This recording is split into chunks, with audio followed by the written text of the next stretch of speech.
Hi అండి. Welcome to our channel. ఈరోజు మన వీడియోలో నోట్లో పెట్టుకుంటే వెన్నలా కరిగిపోయే ఒక మంచి స్వీట్ రెసిపీని చూపిస్తున్నానండి. స్వీట్ తినాలనిపించినప్పుడు చాలా తక్కువ టైంలోనే తక్కువ పదార్థాలతోటి ఈజీగా తయారు చేసుకోవచ్చు. అన్నీ కూడా మనకి ఇంట్లో అందుబాటులో ఉన్నవేనండి.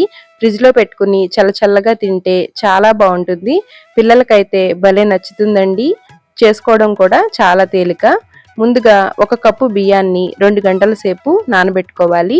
బాస్మతి బియ్యంతో కూడా ఈ స్వీట్ని తయారు చేసుకోవచ్చండి. ఇలా నానబెట్టుకున్న బియ్యాన్ని మిక్సీ జార్లోకి తీసుకోవాలి. ఏ కప్పుతోటి అయితే బియ్యం తీసుకున్నామో అదే కప్పుతోటి 1 కప్పు పచ్చి కొబ్బరి ముక్కలు తీసుకోవాలి. పచ్చి కొబ్బరి ముక్కలు వెనకాల ఉండే బ్రౌన్ కలర్ పార్ట్ని తీసేసినట్లయితే దగ్గు రాకుండా ఉంటుందండి.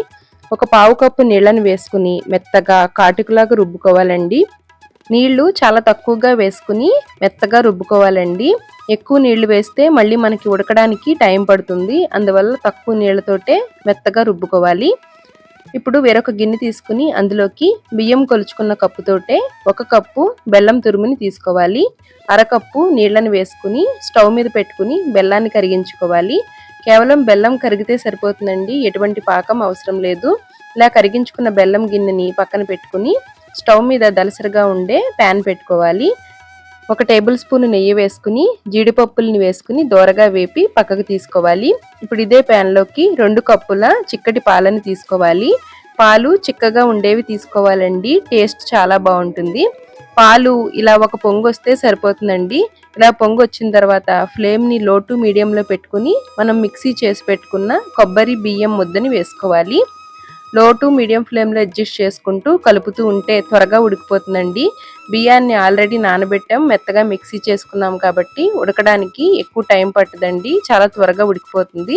కలుపుతూ ఉన్నట్లయితే ఉండలు కట్టకుండా సమానంగా ఉడుకుతుందండి.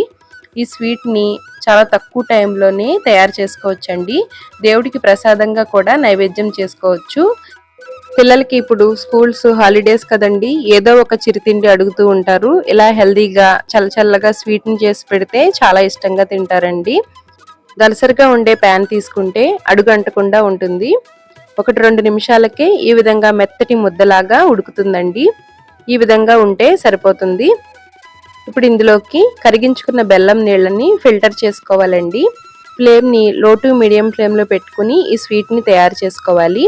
మరీ తక్కువ మంట మీద పెట్టినట్లయితే ఉడకడానికి టైం పడుతుందండి. మీడియం ఫ్లేమ్లో దగ్గరుండి కలుపుతూ ఉడికించుకుంటే చాలా తక్కువ టైంలోనే తయారు చేసేసుకోవచ్చండి. బెల్లం నీళ్లు వేసిన తర్వాత ఒకసారి బాగా కలిసేలాగా కలుపుకోవాలి. ఒక 2 నిమిషాలకే ప్యాన్ అంతా సెపరేట్ అవుతూ హల్వా రెడీ అయిపోతుందండి. కొబ్బరి వేసాం కదండి, కమ్మగా చాలా బాగుంటుంది.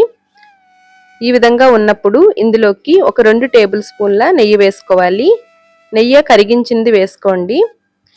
నెయ్యి ఆప్షనల్ అండి. మీకు ఈ స్వీట్కి నెయ్యి కావాలి అనుకుంటే వేసుకోవచ్చు, లేదంటే స్కిప్ చేసేయచ్చండి. నాన్ స్టిక్ ప్యాన్ కంటే స్టీల్ ప్యాన్ తీసుకుంటే హెల్త్కి మంచిదండి. ఈ విధంగా బాగా కలిసేలాగా కలుపుకొని స్టవ్ ఆఫ్ చేసుకోవాలి. చూసారు కదండి, అస్సలు అడుగంటకుండా ఎంత స్మూత్గా ఉందో. టేస్ట్ కూడా చాలా బాగుంటుందండి.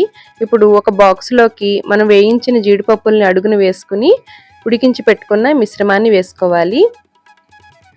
స్పూన్ తోటి ఈ విధంగా స్ప్రెడ్ చేసుకుంటే అసలు ఉండలు లేకుండా సాఫ్ట్గా తయారవుతుందండి.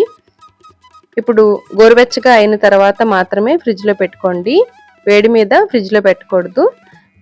ఒక అరగంట సేపు ఫ్రిడ్జ్లో పెట్టుకుని చల్లచల్లగా తింటే చాలా బాగుంటుందండి. నోట్లో పెట్టుకుంటే వెన్నలా కరిగిపోయే ఈ స్వీట్ని మీరు కూడా ఒక్కసారి ట్రై చేసి ఎలా వచ్చిందో కామెంట్ చేయండి. ఈ వీడియో మీకు నచ్చితే లైక్ చేయండి. Thanks for watching.